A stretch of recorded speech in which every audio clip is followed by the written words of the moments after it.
Hello, this is Mr. Huff, and I want to talk to you about the engineering design process. This is a video I want to make rather than doing this as a lecture in class. Okay, to find where I'm going to be discussing this from, go to MyPLTW, and when you click on the first link inside MyPLTW, you will see a link that says Introduction to Engineering Design, and you'll see a course landing page.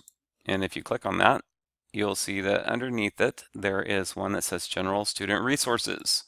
That's where we need to start. And this is where I'm going to close this and get it out of the way. This is where you can see some supporting things about design process, writing a design brief, a decision matrix, putting together a project portfolio, brainstorming, how to do effective research and design modifications chart, that sort of thing. So there's a lot of things that you can go and get these lessons or downloads at. Really what I'm after on this one is the design process section. All right, so it has some graphics and a rubric you can get and write some other reference information. And really, we're just going to talk about the design process. Feel free to go read this at some point. But really, I want to talk about there's different design processes, and we use one throughout all 4 years that is common among all Project Lead the Way courses. And this is it. One of the ideas behind this design process is that it is iterative. And if we look at that, it just means it's a series of steps that you repeat over and over to get a desired outcome or to improve your outcome. So let's take a look at this graphic. The first step in the process is defining the problem. And if you open this by clicking this little one, you need to answer questions like this. Who says this is a problem? What are the needs and wants of the problem? Are there prior solutions to this problem or problems that are similar to this one? Is this problem worth solving? And sometimes the answer is no, this is not a problem worth solving. And then what are the specific criteria and constraints required to solve the problem? These are things that the solution must do and some limitations that you have to put on it. For instance, we watched a video about designing a shopping cart, and one of the constraints that they had was it had to be done in 5 days. That's a great example of a constraint. Once you have defined the problem, you will have produced something called a design brief, which we will talk about in another video. But after you do that, then you have to answer the question, is this a valid problem and is it justified? And you have to be able to answer yes before you can continue. If you answer no, you have to go define your problem some more. The next phase is generating concepts, or another way to think about this is brainstorming. Let's open this up. So this is where you're going to research, and if you think about the video about the shopping cart, they researched and came up with some ideas, and they went and talked to people that used shopping carts and that sort of thing, and then they came back and brainstormed, and they also considered any additional design goals that they needed to address. They applied STEM principles, and then they selected an approach. So for you guys, I want you to come up with ideas. You need more than one idea, and you need more than two ideas. Ideally, you would have at least 3 or 5 or 10, or if you look at some of the design companies like IDEO or Google, whenever they start out to solve a problem, they will have literally hundreds of partial solutions or complete solutions at their disposal to find the best of every idea possible. So generating concepts, it is worth your time to do this. So at the end of this, you're going to need a way to tell which one is the best. Which one do you think is going to be the best solution? And we're going to talk about a tool that I want you to use in another video. But right now, you need to, after you come up with your solution that you want to try to pursue, you need to make sure the technology you need exists.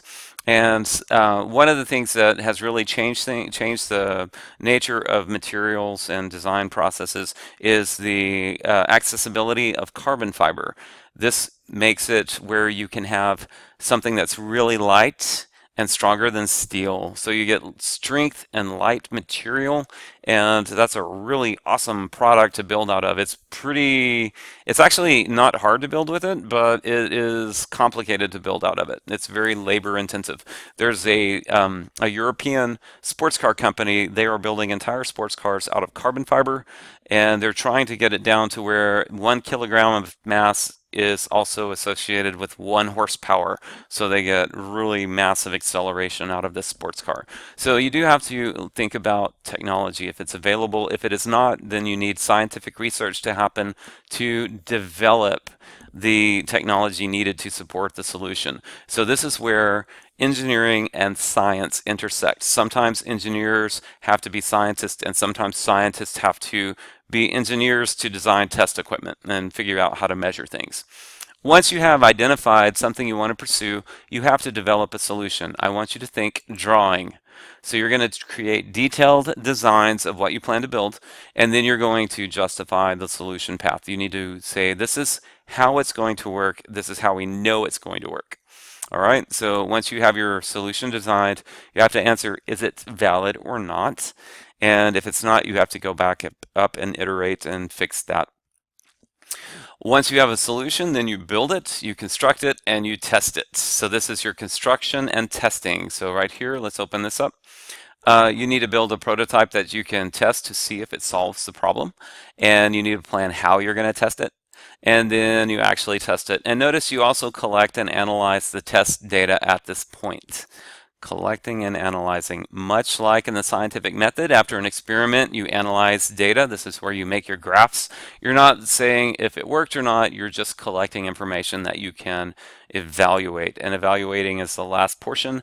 This is where you look at your analysis and see if it indeed solved the problem. One of the things we saw in the video is they took the grocery cart, their prototype, to a supermarket to see if it actually worked. And then if it works, then you get to go all the way over here to presenting the solution to the customers or the stakeholders. Okay, so that's a kind of a quick introduction to the design process. Let's look at some of the things down here. In defining a problem, you're going to produce a design brief. We're going to talk about that later. In generating concepts, you're going to have lots of brainstorming, lots of ideas written down, and then you're going to produce a decision matrix to decide which is the best concept. When you develop a solution, we expect to see technical drawings, much like this.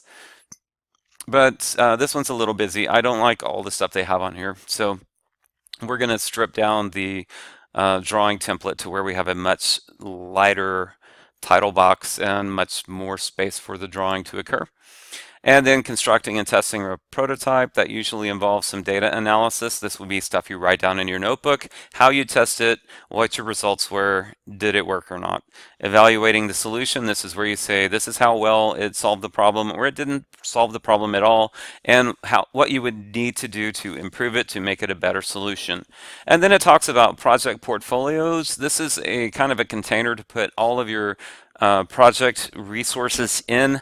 We are not going to make a big deal out of that in Introduction to Engineering. So that is enough about that. The engineering design process.